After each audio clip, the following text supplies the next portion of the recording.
Bismillah, Assalamualaikum. Selamat datang ke UP Barakah Channel.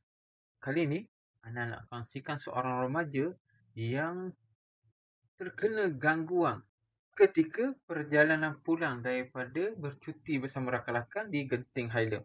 Daripada penceritaan ayahnya, setiba anak tu pulang daripada Genting, dia menangis keseorangan. Hatinya diliputi dengan ketakutan. Ayahnya macam tak percaya ada sesuatu yang salah. Ayahnya menghubungi Ana untuk rawatan di Bentong. Walaupun awalnya skeptikal, ayahnya bersetuju melihat anaknya menderita. Ana bersama isteri Ana bergegas ke sana untuk berikan rawatan terbaik kepadanya.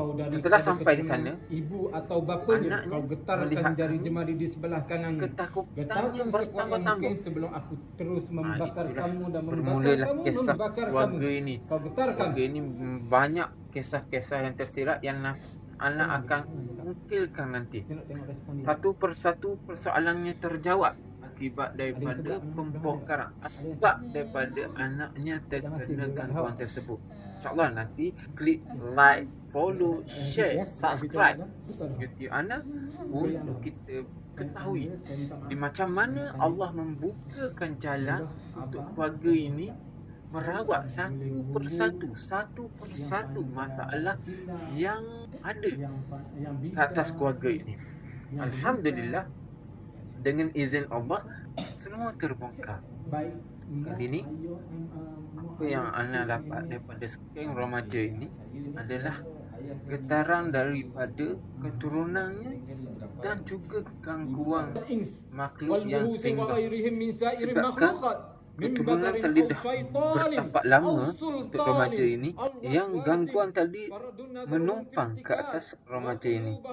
Alhamdulillah, dengan berkat doa kedua ibu bapanya, makhluk tersebut berjaya keluar dengan bacaan-bacaan ruqyah. Selepas Ana ruqyah, Ana akan mulakan dengan proses mandiang ais dan ikat pemutus untuk remaja ini.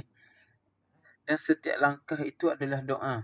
Dan ikhtiar itu adalah ilmu. Setiap pengalaman mengajar kita ikhtiar dengan ilmu, sembuh dengan izin Allah.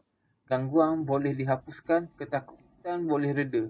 Jangan biarkan hati sendiri terperangkap dalam kesedihan. InsyaAllah, sama-sama kita renungkan, menjadikan kes ini sebagai satu ibrah untuk renungan semua. Sesuatu yang berlaku itu adalah kehendak dan takdir Allah Subhanahu Wa Taala untuk kita semua.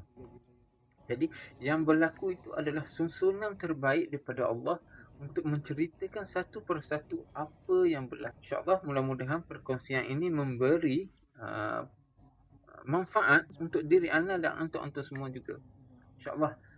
Assalamualaikum. Jazakallahu khairan.